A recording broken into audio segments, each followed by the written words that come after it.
Assalomu alaykum, Intimaqda xabarlarning kechki soni va uni sizlar bilan men Hurmatoy Nurmatova tanishtiraman. Avval bugungi dasturimizning qisqacha mazmuni bilan tanishib oling.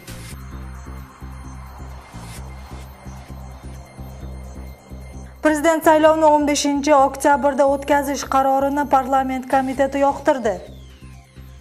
Bu yil Qirg'izistonda avariya holatidagi maktablar qolmaydi.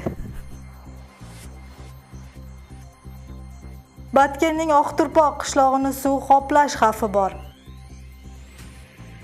Jalolobod oblastida suvga cho'kib halok bo'lganlarning soni ortdi.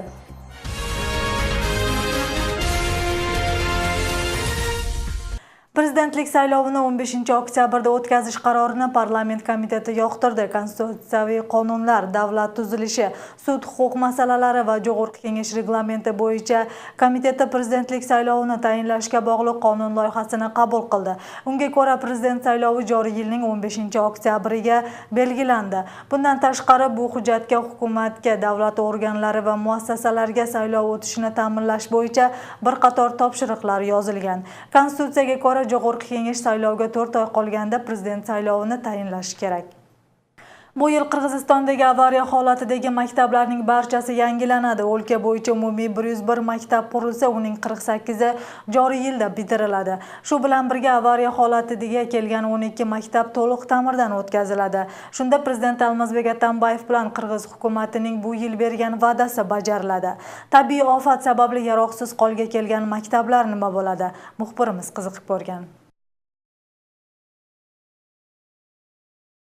May oyida Cho'ng'layda ro'yxatga olingan zilziladan 2 maktab yaroqsiz holga kelgan. Ularning biri Shibe qishlog'idagi G'apar Tashbeguli nomidagi maktab 1995-yilda qurilib, 2010-yildagi zilziladan avariya holatiga kelib qolgan. Qurilishi kerak bo'lgan maktab hozirda hukumat nazoratidan o'tib, yangi bino qurish uchun maydon tayyorlash mahalliy hukumat tomonidan qo'lga olingan. Jami 150 o'quvchiga loyihalashtiriluvchi maktab qurilishi oktyabr oyida bitkazilishi rejalashtirilgan. Типтүү долбоордо бул бардык маселеси каралган. Спорт залы бар, мектепке жетиштүү класс бөлмөлөрү каралган, жанагы хим кабинет, физик кабинет дегендердин бардыгы, медицинский кабинет бардыгы каралган. Андан сырткы спорт аянтчасы, жашылдандыруу, көрктөндүрүү бардыгы ичине киргизилет. Ikkinchi bilim dargohi Cho'ng'layning Qulchi qishlog'ida joylashgan ayni damdagi to'liq emas maktab o'rniga quriladi. 150 o'ringa loyihalashtirilgan maktabda 2 muddat bilan 300 bola ta'lim olishi mumkin. Bino zamonaviy uslub bilan qurilib, tashqarida o'quvchilar dam olish ham inobatga olingan. 2 qavatli bino atrofiga daraxtlar ham ekiladi. 3 mektab boyunca, 1 mektab bu Özgön rayonunda, 2 mektab boyunca, 2 mektab ala Cho'ng'lay boyunca уже titulga girdi. Buyursa жаңы жылга чейин qurilish boshlash kerak. Yer ko'chkidan jabrlangan O'zgandagi Ayusay qishlog'ida ham yangi maktab binosi qurilishi olib boriladi. Bu vaqtgacha qurilishi boshlangan maktab buzilib, Irisu qishloq hukumatidagi Anna Qizil yer uchastkasiga quriladi. Bino 2 qavatdan iborat bo'lib, 275 o'quvchi bilim oladi. Hozirda qurilishi uchun davlat g'aznasidan mablag' ajratilib, yaqin kunlarda ish boshlanadi. 2,5 ayda biz o'quv korpusун бүтүргөнгө бир аз оорлук кылып калышы мүмкүн, но сентябрдын этегине тапшырып бергенге биздин толук мүмкүнчүлүгүбүз бар. Undan tashqari respublika bo'yicha 101 maktab qurilishi boshlansa, uning 48tasi bu yilda foydalanishga topshiriladi. Ular orasida avariya holatidagi 12 maktab kapital ta'mirlanadi. Saudiya Arabistoni ajratgan mablag'ga esa davlat bo'yicha 16 bilim maskani qurilishi rejalashtirilgan. Loyihada o'quvchilari ko'p va avariya holatidagi maktab binolari tanlab olingan. Bu yilda avariya holatidagi 12 maktab to'liq ta'mirlanib, bunga Almazbek Atambayevning bilim berish tarmog'ini jonlantirish kerak degan so'zi dalil bo'la oladi. Hozirda o'lka bo'yicha sharoiti og'ir hududlardagi maktablar tegishli soha mutaxassislari tomonidan tekshirilib, davlatdan va chetdan kelgan mablag'lar hisobidan bitkazilishi rejalashtirilmoqda. Madina Ulug'bek, Gulzara Baqayeva, Azamat Imanov, Intimaq, Bishkek. Qirg'izistondagi avariya holatidagi maktablar bo'yicha rasmiy statistika aniq emas. Avariya holatidagi ta'lim maskanlari qolmaydi deb hukumat va'da qilgani bilan har yili o'quvchilar xavfli binolarda yoki chodirlarda, uylarda o'qishni boshlashadi. O'lkada maktab qurilishi bo'yicha aniq sonlar bilan quyidagi infografikada tanishasiz. Кыргызстанда 2236 мектеп бар. Алардын 193-ü авариялык абалда. Ош облусунда 56 мектеп, Ысык көлдө 42, Нарын жана Жалал-Абадда 24төн, Баткенде 15, Чүй жана Таласта 14төн жана Бишкекте 4 мектеп авариялык абалда. Дагы 142 мектеп капиталдык оңдоого муктаж. Быйыл курулушу мурда башталган 192 окуу жайы бүткөрүлөт. Үнөмдөлгөн акчага дагы 28 мектепти капиталдык оңдоодон өткөрүү пландалган. Быйылкы жылда Кыргызстан мектептерди бирдей салганга өттү. Болбосо сметалык баалардагы ажырым чоң болчу. 150, 275, 375 жана 500 орунга ылайыкташкан 4 үлгүдөгү долбоор бар. Мында 1 чарчы метр орточо 33 000 сомго түшөт. Акыркы 12 жылда Кыргызстанда 436 жаңы мектеп курулган. Аксы районидagi Avletim qishlog'ida kuydirgi o'chog'i ko'milgan joydagi daryo sohilini mustahkamlash ishlari davom etmoqda. Favqulodda holatlar ministrligi bildirishicha 11-iyunda 50 metr sohil mustahkamlandi. Avletim qishloq hududiga qarashli Burgut uchastkasida 7-iyunda daryo suvi ko'tarilib qirg'oqqa yaqin joylashgan kuydirgi o'chog'i ko'milgan joyga yetib qolgan. Eslatib o'tsak, Aqsida Podshohota, Itagar, Avletim daryolaridagi suvning sathi ko'tarilib, Avletim, Qashqasuv, Qiziltuv qishloqlaridagi xavfli holat hozir ham saqlanmoqda. Kuydirgi va suv toshqiniga bog'liq o'tgan haftada rayonda favqulodda holat e'lon qilingan. Batkenda guruch ko'p ekilgan Oqturpoq qishlog'ini suv qoplashi ehtimoli kuch. Hozir Qo'joshqan So'x daryosining sathi ko'tarilib, xavfli holat yuzaga keldi. Agar oshib ketadigan bo'lsa, 50 ga yaqin uylarni sel oladi. Shu bilan birga 5 gektarga yaqin guruch maydonlarini ham suv yuvib ketadi. O'tgan yili ham guruch pishib qolganda hosilni suv olib ketgan edi. Daromadsiz qolgan dehqonlar bu ko'rinish qaytalanmasligi uchun tegishli vakillarga bildiruv jo'natishgan. Shunda daryo sohillarini mustahkamlash ishlari olib boriladimi? Navbatdagi lavhada tanishasiz. Sobitjon Madimarov yarim gektar ulush yeriga sholi ekib dehqonchilik bilan shug'ullanadi. Foyda manbai ham faqat sholi hisoblanadi.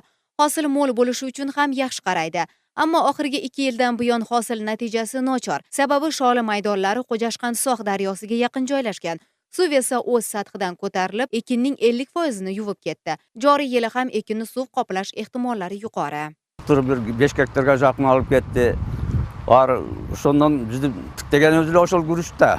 O'shaning uchun sizlardan nima qilamiz? Shu shekil yaxshiroq tosh to'gib, bekemda o'ngdirib berishingizni so'rab ketdi. Oqturpoq qishlog'idagi suv qoplash ehtimolidagi 50 gektar guruch maydoni bor. Agar daryo o'z sathidan ko'tarilsa, 50 ga yaqin dehqonlar hosillardan ajralishadi.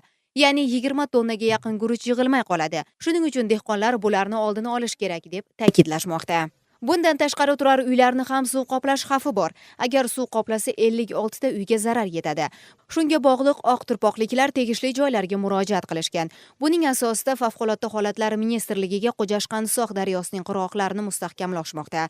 Qo'ptuqluğunun aldını alu boyunca şu özümüzden başlap şu aile hükümetteki mençik traktörlerde, ekskavatorlarda top durup uşuntep aşar menen özümüz şu dambanı başladık. Hazır bugünkü günde şu 350 metreden aştı. Ammo ko'rilayotgan choralarda tabiiy ofatdan to'la saqlay olishga kafolat yo'q. Sababi daryoning qirg'oqlari setkalar bilan vaqtinchalik to'silmoqda. U 300 kubga yetgan suv oqimiga chidamaydi. Buni oblast yetakchiligi ham tan oldi. O'sha setka rabitsani bo'lsa da o'sha yerga men hozircha qo'yib turishga to'g'ri kelyapti. Biroq mana cho'ng liniyaning ostidagi setka rabitsa meni to'sib qo'yibdi. Janag'iday ko'p 300 kubga yaqin sel kelganda bu setkalar turuştuk verilmeydi. Bu yerde Qo'jashqan So'x daryosida qo'p deb topilgan uchastkada жұмыштар жүріп жатады. Shundan birgalikda 3 daryo qatilganda qadam joyda. Bular Isfaryam daryosi, Qo'jashqan So'x daryosi va Aqsuv daryosi. Ayni damda bunday harakatlar Qadomjoy rayonidagi 3 ta yirik daryoning qirg'oqlarida olib borilmoqda. Ular Isfayram, Oqsuv va Qo'jashqan So'x daryolaridir. 8 ta qishloq esa suv qirg'oqlariga yaqin joylashgan. Bundan tashqari oblast bo'yicha 6 ta yirik daryolar bor. Chetidagi 12 ta uchastka xavfli deb kiritilgan. Feruza Shamshiddinova, Feruza Asqarbek qizi, Jirg'albek Abdijalil o'g'li, Intimaq. Jalolobod oblasida suvga cho'kib halok bo'lganlar ko'paygan. Cho'milish mavsumi boshlanmay 60 ga yaqin kishi suvda oqib ketayozgan. Bundan tashqari 10 ga yaqin fuqaro cho'kib vafot etgan. Ko'p qismi yosh bolalar orasida bo'ladi. Shu sababli tegishli mutaxassislarga oldini olish choralarini ko'rish topshirildi. Ishchi guruh suvga tushish mumkin bo'lmagan soy kanallarni tekshirib tushuntirish ishlarini olib bormoqda. Cho'milish mavsumi boshlangandan beri suvga cho'kib halok bo'lganlar soni ko'paymoqda. O'tgan yilning mazkur oylarda suvga cho'kkan bir holat ro'yxatga olingan bo'lsa, bu yilda ularning soni 8 taga o'sgan. Ularning ko'pchiligi yosh bolalar. Undan tashqari cho'kib ketish xavfi bo'lgan 58 vaziyat bo'lgan. Suv jeginde o'ynab yurib, je bo'lmasa suvni kechib, daryani kechib o'tib жатып og'ib ketgan 8 qırdal qattaldi, 8 odamning ömrünü aldı. Bu былтыркыга салыштырмалуу 5 ayga салыштырмалуу ko'p. Har yilda cho'milish mavsumi boshlanganda xavfli suv omborlari va soylar ro'yxati tuzilib, nazorat mahalliy hukumatga topshiriladi. Unga ko'ra nazorat qiluvchi kishilar tayinlanib, dam oluvchilar xavfsizligi ko'rib chiqiladi. Oblast hududida suvga tushuvchi basseynlar soni jami 40 ga yetadi. Suvga tushush ereje instruksiyalarini aytamiz. Ayrim uchurlarda ошол келе жатканда мастар болот. Аларга каттуу эрежелерди, тыюу салынган эрежелерди айтып түшүндүрөбүз.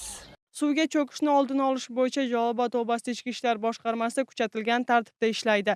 Berilgan vazifaga ko'ra kuch organlari, mahalliy hukumat, jamiyat, dam olish joylarining rahbarlari bilan doimiy ish olib borishadi. Shuningdek, suvga tushuvchi joylarda qutqaruv xizmatlari uyushtiriladi.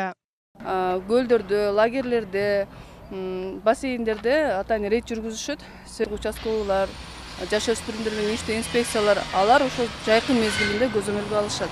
Oblastning Norin, Ko'gard, Qaraunkur, Chatqal soylarida suvga cho'kish xavfi ko'p ro'yxatga olinishi aytilgan. Hozirda suvga tushish mavsumi boshlanganligi sabab favqulodda holatlar ministrligi xodimlari ota-onalar farzandlariga e'tiborli bo'lishini va taqiqlangan hududlarga bormaslikni ogohlantirishadi.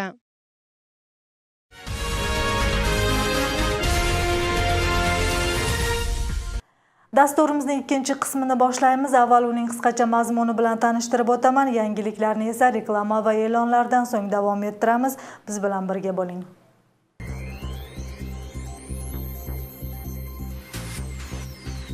AQSh Senati Rossiyaga qarshi sanksiyalarni kuchaytirishga kelishdi. Ramazon oyida fitr sadaqa berish jarayoni faol davom etmoqda. Arzondan qochmay, mumkinchiligimizga yarasha yaxshi raqam bergan yaxshi.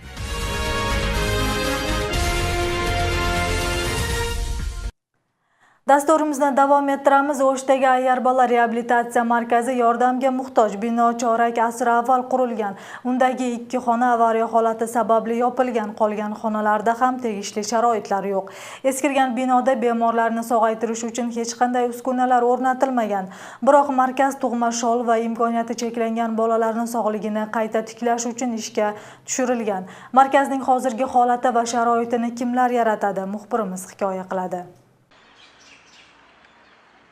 2 qavatli O'shdagi bolalarni sog'lig'ini tiklash markazi 25 yil avval tashkil etilgan. Undan buyon o'lkaning janubiy tomonidagi tayanch punktlaridan imkoniyati cheklangan bolalarni davolab kelmoqda.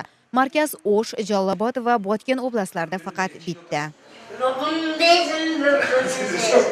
Imoratning ichki qismidagi yoriqlar ancha vaqt avval paydo bo'lgan. Bunga bog'liq ko'chib tushish ehtimoli yuqori bo'lgan 2 ta xona berkilib, hozirda badan tarbiya va turlicha muolajalar faqat 2 ta xonada olib borilmoqda. Bu xonaning ham ahvoli qoniqarli emas. Ko'ryapsizlar, mana jaraqa ketgan, mana joylar bunday, bayaq qirg'izchilik aytgandek aytib, ishda o'tamiz buni. Imoratdagi ayrim uskunalarni xalqaro tashkilotlar yangilab bergan, ammo kapital ishlari uchun xarajat yo'q. Ikkinchi qavatdan jami 70 ta xona bo'lsa, ularning 3 ta xonasida suv chiqmaydi. Bemorlar qo'l yuvish uchun ham birinchi qavatga tushishga majbur bo'lishmoqda. Panduslarning yo'qligi ham asosiy muammolarning biri. Ota-onalar bemorlarni maxsus aravalarda olib yurish olmaydi. Nazgul Sadirbayeva tug'ma-shal kasalligi bilan chalingan o'g'lining salomatligi uchun ushbu markazda oylab bo'lmoqda. Har kuni ikkinchi qavatdan 10 yoshli bolasini mana shunday 3-4 marotaba olib tushib, yana ko'tarilib chiqadi. Ошол жактан түшүп чыгып va bizga mumkin bo'lishuncha koляска жүрө турган жол коюп берсе, аябай жакшы болмокта. Reabilitatsiya markazi O'sh shahridan tashqari Jallobod, Botken oblaslaridagi punktlardan imkoniyati cheklangan bolalarni salomatligini tiklaydi. 70 nafar bemorga moslashgan markazga 5 hissa ko'p bolalar olib kelingan. Ammo sharoitlar unga to'liq javob bermaydi. Fiziologiyada apparatlar bor, uni olish kerak. Yo'qqa yetmaydi. Bizda андай жоқ да, только qo'lning kuchi bilan qilasiz. Adam kergilar bor, ani janag'i больной bolalar ani qila olmaydi. Ani adam bir adam qarmab tursa, nemitbetse ani jasash qiyin. Markaz Sog'liqni saqlash ministrligiga qaragani bilan imorat xususiy mulk. Bu ishlar yuzasidan shahar meri imoratlarning balansga olish uchun tegishli joylar bilan sudlashmoqda. Shuning uchun ham sharoitlarni yaratish ishlari vaqtinchalik to'xtab turibdi. Biz jeke menchikka satılып ketken жерди qayta munisipalдык menchikке aldık.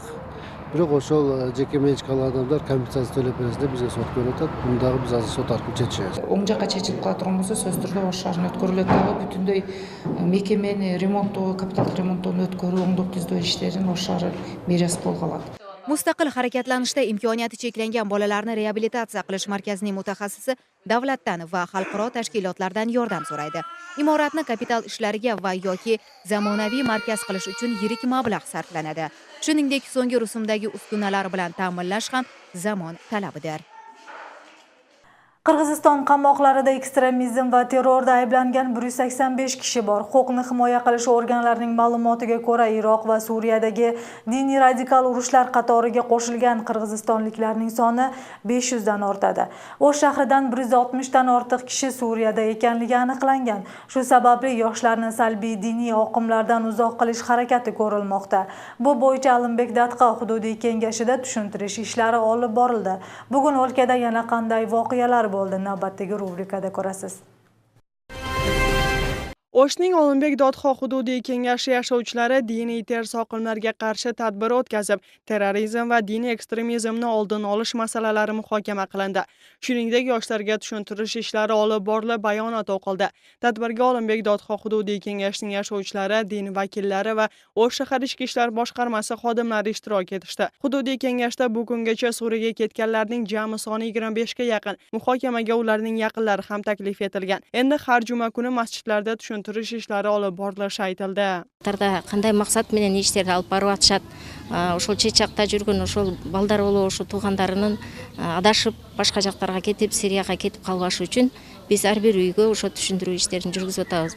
Биздин аймакта Сирияга адашып кеткендерден бар, эми аны тактап түшүндүрүү иштерин жолдору менен ошо кайрадан ошол болтурбоо алдын алуу максатта ошо тактоо иштерин, түшүндүрүү иштерин жүргүзүп атабыз. Бүгүнкү ошо жыйналыштын да максаты ошол. Jalobod oblast patrul militsiyada ishlaganlarga Ichki ishlar ministrligi 10 avtomobil topshirdi. Fransiyada ishlab chiqarilgan Renault Logan rusumidagi yengil mashinalar O'sh Bishkek yo'lida joylashgan Ichki ishlar boshqarmasiga va xizmat militsiya bo'limlariga topshirildi. Shaxsiy tarkiblar yangi avtomobillarni olgandan keyin tantanali garnizon yurishini o'tkazib, o'z xizmatlarini bajarish uchun rayon va shaharlarga jo'nab ketishdi. Eslatib o'tsak, oblast patrul militsiya bo'limlarida jami 24 yengil xizmat mashinasi bor.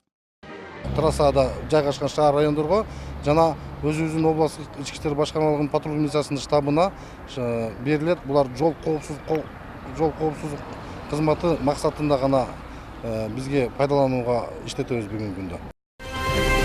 Mamlakatda o'z ixtiyori bilan qon topshirishni xohlaganlarning soni oz. Xalqaro amaliyotda 1000 kishiga 40 ixtiyorchi to'g'ri kelsa, Qirg'izistonda 10 ga yetmaydi. Buning asosiy sababi aholiga tushuntirish ishlari yetarli emasligi. Shu sabab Sog'liqni mustahkamlash markazi va Qizil yarim oy jamiyati maxsus loyiha ishlab chiqib, yanvar oyida boshlangan ish yaxshi natija bergan. Tushuntirish ishlari ham natija ko'rsatsa, 1 yil ichida oblast qon markazida yetarli miqdorda qon to'planib, og'ir ahvoldagi bemorlarga yordam berish ham yaxshilanadi. Donor qatori qon berishga 18 yoshdan 50 yoshgacha bo'lgan salomatligi yaxshi fuqarolar jalb qilinadi. Unda ayol kishi 1 yilda 4 marotaba, erkaklar 5 marotaba ixtiyoriy qon topshirsa bo'ladi. 2015-yili 8044 odam qon topshiribdir.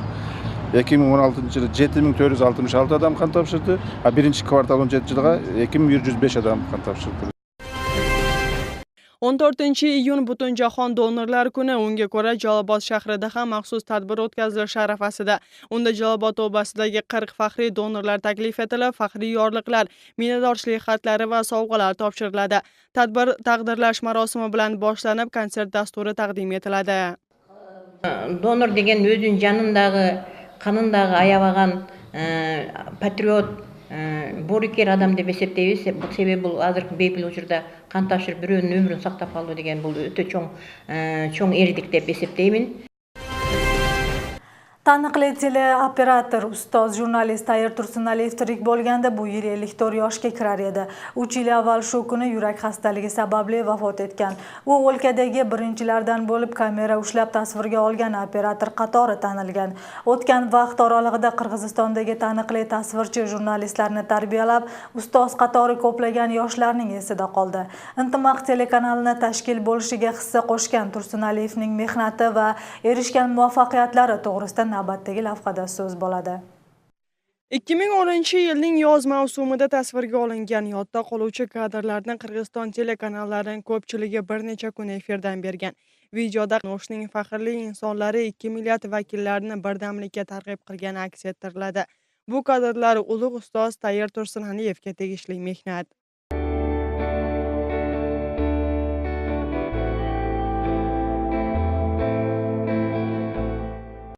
O'lkadagi bir necha inqilob kabi voqealarda Tayir Tursunaliyevning kadrlari katta ahamiyatga ega bo'lgan. Ustoz mamlakatning janubida televideniya sohasida ishlagan yoshlarni tarbiyalab, hozirda shogirdlari eng oldi telekanallarda ishlashmoqda. Qatқан нәрсеңе сен мынандай тартыпсың деп, аны жамандап, көңіліңді түшірбейді. Тамашаға салып, сюжетіңді алып қойсын, онда алып қойсын деп, күлкіге салып сөйлейді, ошондо өзүң кемчилигин билип алат элең да. Tursunaliyevni hamkasblari insoniylik fazilati yuqori va o'z kasbini ustasi qatori xotirlashadi. U o'z vaqtida Xalqaro internews tashkilotining O'shdagi vakilligi ochilishiga katta hissa qo'shgan. Shuningdek, Intimaq hududiy jamoatchilik teleradio kompaniyasini asoslanishda ham ta'sir ko'rsatib, shu sabab shogird tarbiyalashda o'rnak bo'lgan ustoz nomida media maktab tashkil etilgan. Мындан арда кийинки муундарга, Тайрекенин сабак ала албай калгандарга, андан алган успех кылбайган жаш жаңы өсүп келаткан журналисттер да ошол кишинин ким экенин билип, ошол киши жөнүндө билип билсин деген максатта да ушул мектепти ачканбыз. Ал киши көпчүлүк телекомпаниялардын оператор, техника кызматкерлерин окуткан эле. Кыргызстан эле эмес, коңшу мамлекеттер, Борбор Азиядагы телеканалдарда чакырып кетишчү. И в другие телекомпании по Центральной Азии.